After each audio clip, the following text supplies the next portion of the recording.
يا ربي بالمصطفى الله الله بارك سيدنا الله يا الله واغفر لنا ما مضى يا واسع رامي الله يا الله محمد سيد الكونين والثقلين والفريقين. Syekh Muhammad Nawawi Al-Jawi Al-Bantani atau Syekh Nawawi Al-Bantani adalah seorang ulama Indonesia bertaraf internasional yang menjadi imam besar di Masjidil Haram. Dia bergelar Al-Bantani karena merasa dari Banten. Berikut adalah beberapa karomah yang sangat luar biasa dari Syekh Nawawi Al-Bantani. Yang pertama adalah menjadikan telunjuknya lampu. Pada suatu waktu, beliau pernah mengarang kitab dengan menggunakan telunjuk beliau yang dijadikan sebagai lampu. Saat itu dalam sebuah perjalanan, karena tidak ada cahaya dalam syuktuf atau rumah-rumahan yang gelap, sementara aspirasi tengah kencang mengisi di kepalanya. Akhirnya Syekh Nawawi kemudian berdoa memohon kepada Allah Subhanahu wa Ta'ala agar telunjuk kirinya dapat menjadi lampu, agar dapat menerangi jari kanannya yang digunakan untuk menulis. Kitab yang kemudian lahir dengan nama Maraki Al-Ubudiyah Syarah Matan Bidayah Al-Hidayah itu harus dibayar beliau dengan cacat pada jari telunjuk kirinya. Cahaya yang diberikan oleh Allah pada jari telunjuk kiri itu membawa bekas yang tidak hilang. Yang kedua, melihat Ka'bah dengan telunjuknya. Karomah Syekh Nawawi Al-Bantani yang lain juga diperlihatkan di saat mengunjungi salah satu masjid di Jakarta, yaitu Masjid Pekojan. Masjid yang dibangun oleh salah seorang keturunan cucu Rasulullah Shallallahu Alaihi Wasallam. Diceritakan oleh Kiai Haji Tobari Syadzili. Dulu Syekh Nawawi Al-Bantani kira-kira masih berusia belasan tahun, pernah sholat di Masjid Pekojan Jakarta dekat kediaman Habib Utsman bin Yahya. Ketika usai sholat, Syekh Nawawi menghampiri dan berkata kepada Habib Utsman dengan nada lemah, lembut, dan penuh hormat. Kebetulan Habib Utsman berada di dalam masjid. "Wahai Habib yang saya hormati, sebelumnya saya minta maaf yang sebesar-besarnya." Sang Habib menjawab, "Ya, ada apa anak muda?" "Begini ya Habib, masjid ini kurang ngiblat dan kurang menyorong ke sebelah kanan ke arah utara." Kemudian Habib Utsman menjawab, "Masjid ini sudah saya ukur dengan alat kompas dan berdasarkan ilmu falak." Memang Habib Utsman adalah seorang pakar ilmu falak. Kemudian Syekh Nawawi Al-Bantani dengan sopannya menunjuk ke arah kiblat, dan seketika itu juga Ka'bah terlihat dengan amat jelas di hadapan mereka. Menyaksikan itu, Habib Utsman bin Yahya terperanjat dan kemudian langsung memeluk dan ingin mencium tangan Syekh Nawawi Al-Bantani. Namun Syekh Nawawi Al-Bantani menarik dan menolak tangannya untuk dicium oleh Habib Utsman bin Yahya,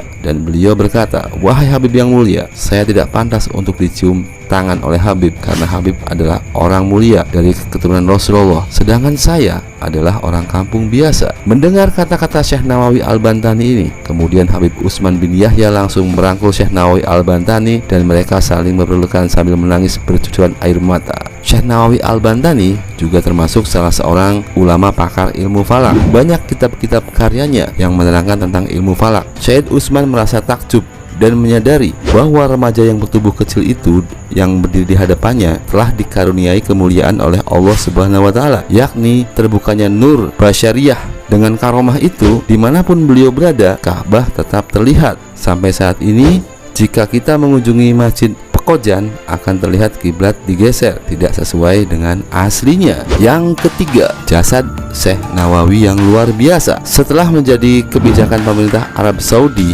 bahwa orang-orang yang dikuburkan selama setahun, kemudian kuburannya harus digali, tulang belulang atau isi jasadnya kemudian diambil dan disatukan dengan tulang belulang yang lain atau dipindahkan. Selanjutnya, semua tulang akan dikuburkan di tempat lain di luar kota. Lubang kubur yang dibongkar dibiarkan tetap terbuka hingga datang jenazah berikutnya, terus silih berganti. Kebijakan ini dijalankan tanpa pandang bulu siapapun dia, pejabat atau orang biasa, saudagar kaya atau orang miskin, sama terkena kebijakan tersebut. Inilah juga yang menimpa makam Syekh Nawawi Al-Bantani. Setelah dikubur genap berusia 1 tahun, kemudian datanglah petugas dari pemerintah kota untuk menggali kuburannya. Tetapi yang terjadi adalah hal yang tidak lazim. Para petugas kuburan itu tak menemukan tulang belulang seperti biasanya. Yang mereka temukan adalah satu jasad yang masih utuh, tidak kurang suatu apapun, tidak lecet atau tanda-tanda pembusukan seperti lazimnya jasad yang telah lama dikubur. Bahkan kain putih atau kain kafan penutup jasad beliau tidak sobek, masih berbau harum dan tidak lapuk sedikit pun. Tentu saja kejadian ini mengejutkan para petugas. Mereka lari berhamburan mendatangi atasannya dan menceritakan apa yang telah mereka lihat. Setelah diteliti,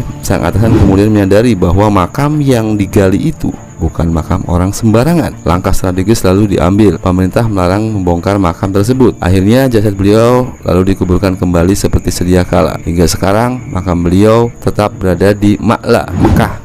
Yang paling aneh adalah kuburan beliau satu-satunya kuburan yang tumbuh rumput, bahkan rumputnya hijau dan bagus. Subhanallah. Yang keempat, tidur di lidah ular. Konon pada suatu malam di mana beliau melanjutkan perjalanannya ke Mekah, Syekh Nawawi Al-Bantani kelelahan dan mencari sebuah gubuk yang tak berpenghuni atau saung. Setelah mencari-cari, akhirnya beliau menemukan lampu yang sangat redup dan kecil. Akhirnya beliau tiba di suatu tempat tersebut dan memulai untuk beristirahat. Di benak beliau bertanya, kok dasar saung ini sangat lembut dan empuk ya? Saking lelahnya, beliau tidak terlalu mempersoalkan hal tersebut. Tidurlah beliau dengan meletakkan tongkatnya dengan posisi berdiri. Pagi pun datang dan beliau terbangun dari tidurnya untuk melakukan sholat subuh dan kemudian melanjutkan perjalanannya. Setelah kurang lebih sekitar 7 langkah dari tempat peristirahatannya itu, beliau menyentuh darah dari ujung tongkatnya tersebut. Dengan heran kemudian beliau menoleh ke belakang dan menemui ular raksasa sedang beranjak pergi. Tanpa disadari, ternyata semalam beliau tidur di lidah seekor ular raksasa dan tongkatnya yang berposisi berdiri tersebut merintangi kedua gigi ular tersebut. Beliau pun langsung menyebut kalimat istighfar, astagfirullahaladzim, subhanallah, dan memuji kebesaran Allah subhanahu wa ta'ala dengan mengucapkan kalimat kebesarannya.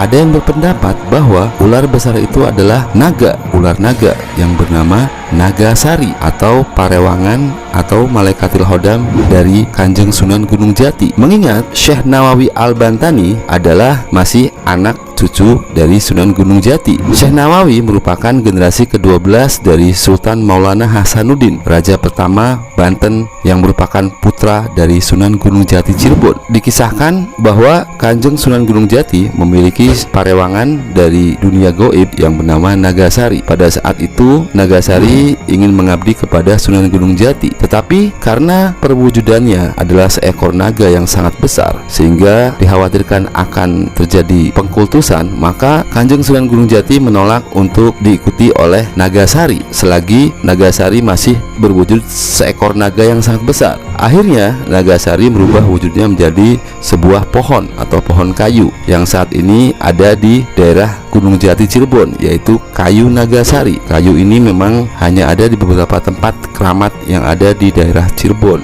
Kemungkinan sebagai anak cucu dari Kanjeng Sunan Gunung Jati, melihat Syekh Nawawi Al-Bantani merasa kelelahan dan butuh naungan perlindungan, maka parewangan dari Sunan Gunung Jati ingin membantunya untuk sekedar tempat beristirahat. Maka tidak heran jika ular naga besar tersebut tidak mengganggu Syekh Nawawi Al-Bantani, justru keberadaannya adalah ingin melindungi. Wallahu a'lam bishawab. Yang kelima, mengeluarkan buah rambutan dari tangannya. Di Mekah, beliau mendirikan tempat mengajar atau sekolah dengan murid yang lumayan banyak. Pada suatu hari, beliau menerangkan kepada para santri-santrinya. Syekh Nawawi berkata, sunnah Islam berbuka puasa itu hendaklah memakan makanan yang manis-manis terlebih dahulu. Kalau di sini terdapat buah kurma, di tempatku ada yang tidak kalah manisnya dengan kurma. Kemudian santri-santri menjawab, betul Syekh, kalau di tempat kami kurma, lalu bagaimana di tempat Syekh yang tidak tumbuh buah kurma?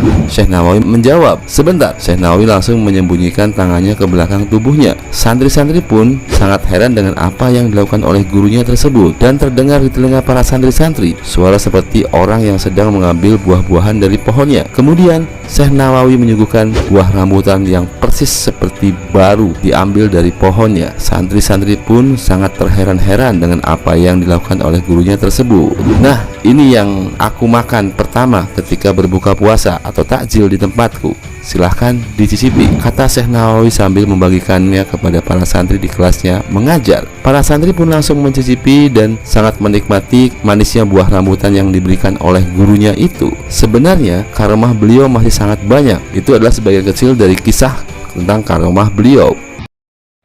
Ya Rabbi bil Mustafa Allah Allah